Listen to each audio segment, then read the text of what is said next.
અમરેલી ઉર્જા અને પેટ્રોલિયમ રાજ્યમંત્રી કૌશિક વેકરિયા દ્વારા સ્થાપિત કર્મભૂમિ ડેવલપમેન્ટ ચેરિટેબલ ટ્રસ્ટના ઉપક્રમે જીજીબેન ગર્લ્સ હાઈસ્કૂલ ખાતે સશક્ત યુવા અને ભગવદ્ ગીતા વિષયક પ્રેરણાદાયી પરિસંવાદનું આયોજન કરવામાં આવ્યું.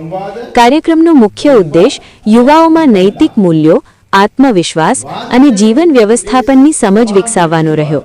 પરિસંવાદમાં ભગવદ્ ગીતાના શાશ્વત ઉપદેશો દ્વારા જીવનમાં ધર્મ, કર્મ અને કર્તવ્યની મહત્તા ઉજાગર કરવામાં આવી.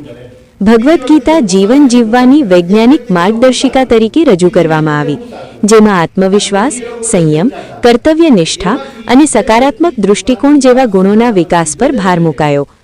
કર્મયોગ, ભક્તિયોગ અને જ્ઞાનયોગ જેવા ગીતાના સિદ્ધાંતોને સરળ અને વ્યવહારુ ઉદાહરણો સાથે સમજાવવામાં આવ્યા. વિદ્યાર્થીઓને પડકારો સામે અડગ રહેવા, લક્ષ્ય પ્રત્યે સમર્પિત રહેવા તથા સમાજહિત માટે કાર્ય કરવાની પ્રેરણા આપવામાં આવી.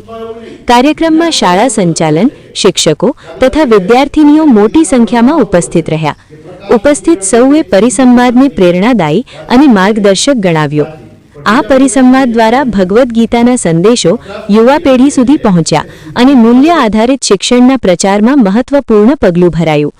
આગામી સમયમાં કૌશિક વેકરિયા દ્વારા પ્રેરિત આ ઉપક્રમે વિવિધ શાળાઓમાં ગીતા જ્ઞાનના કાર્યક્રમો યોજાશે. રિપોર્ટર મૌલિક દોશી, અમરેલી.